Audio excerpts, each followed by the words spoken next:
Vocês devem ter visto essa semana uma polêmica envolvendo o pastor Eliseu, que está dividindo opiniões nas redes sociais em afirmar que se um criminoso invadisse sua casa e colocasse sua família em risco, ele mandaria bala. Isso mesmo que você ouviu.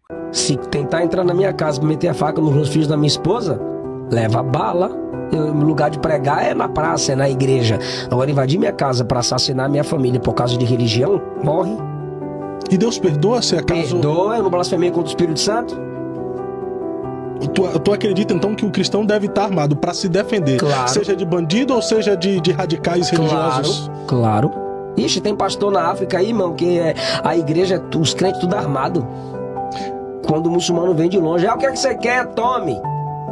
O que eu acho interessante é a resposta ignorante de muitos líderes e pessoas na internet baixando o pau no pastor Eliseu acerca dessa polêmica. Veja, gente, não sou muito fã do pastor Eliseu em algumas questões teológicas, mas nesse caso vale muito a pena a gente se deter um pouco. Mas será que a Bíblia realmente desaprova tal conduta? Fica mais um pouquinho e vou te mostrar as razões do porquê que eu acredito que o uso da legítima defesa tem base bíblica, sim. Antes que vocês me crucifiquem vivo, na história da própria teologia, vários teólogos de nomes defendem, de fato, esse posicionamento do pastor Eliseu. Como, por exemplo, Agostinho de Hipona, você tem também um Tomás de Aquino, João Calvino, Martinho Lutero, Francis Criff, teólogos atuais e grandes nomes da própria teologia moderna, que é o caso, por exemplo, do Wayne Grudem, John Fleming, Albert Mohler, Paul Miller, David Van Drumm e o próprio Norman Geisler. Aqui no Brasil, nomes da própria teologia brasileira como Frank Ferreira, Augusto Nicodemos e um dos grandes eruditos das Assembleias de Deus, que eu recomendo muito, que é o Carlos Vailate. Inclusive, recentemente se posicionou a favor do pastor Eliseu. Mas vamos para a Bíblia.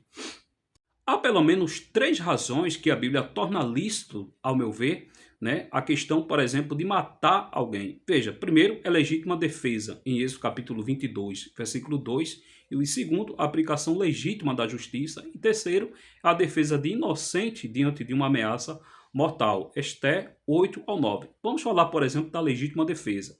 O que devemos entender é que o mandamento não matarás, de Êxodo capítulo 20, versículo 13, não é um sentido absoluto. Isso fala de assassinar alguém, inclusive tal conduta tinha pena de morte em Israel.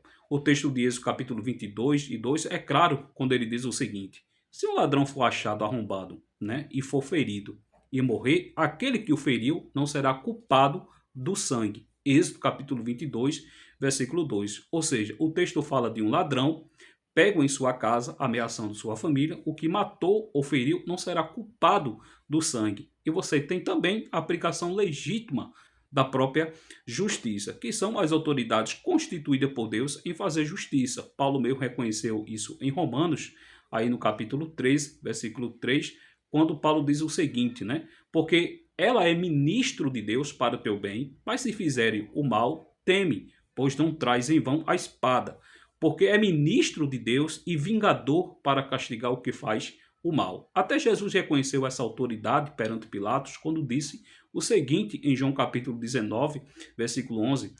Respondeu Jesus: nenhuma autoridade teria sobre mim se de cima não fosse dado. Por isso, quem entregou a ti, maior pecado tem. Jesus disse que essa autoridade que ele tinha foi Deus que havia dado para ele.